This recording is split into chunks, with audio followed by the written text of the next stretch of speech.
Ar turite kokį nors hobį?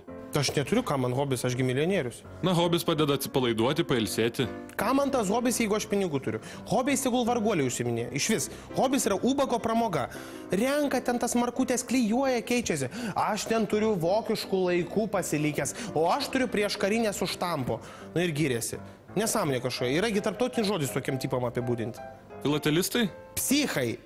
Bet juk yra ir kitokių hobių, pavyzdžiui, stendinis šaudimas, medžioklė, žvejyba. Žvejyba? Nu kažkaip net nežinau, ką sakyti. Jau taip nesąmonė to žvejyba. Nu ką, jau medžioklė geriau. Nu tai jau žmogus turi kažkokį žudimo instinktą. Tai jau geriau tos šernus ten kokius ar stumbrus žudyti, o ne jau bobutės vienkiemiuose. Tai jau tada medžioklė geriau. Arba galėtų pas mane mėslytoj, pavyzdžiui, jeigu mes jau mėsą naudotume, tai ten kiaulės, karvės žudyti. Bet kad nenaudojam tos mėsos. O kodėl žvejyba blogai? Šalta, purvina, vanduo aplinkui, šlykštu ir dar tos lervos, kirminai, sliekus, tos ant kabliuko mauti. Nu, noriu žuvies, važiuoju į parduotuvę, perki tigrinių kažkokių krevečių, otą ar lašišą, pasikepi skaniai ir valgai.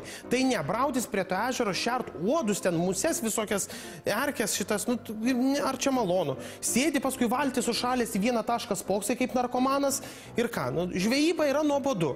Nebent ką nors užkimba. O kai užkimba, tada pasidaro šlykštu. Kodėl? Liesti gyvą žuvį, taigi smirda. Ir dar kablys į lūpą įlindęs, šlykštu.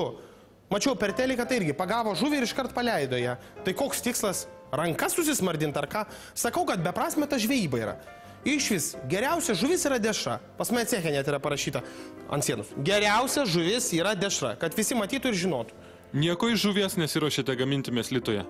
Taigi įmonė vadinasi mėslyta, ne žuvintas koks nors. Dabar tai tikrai ne.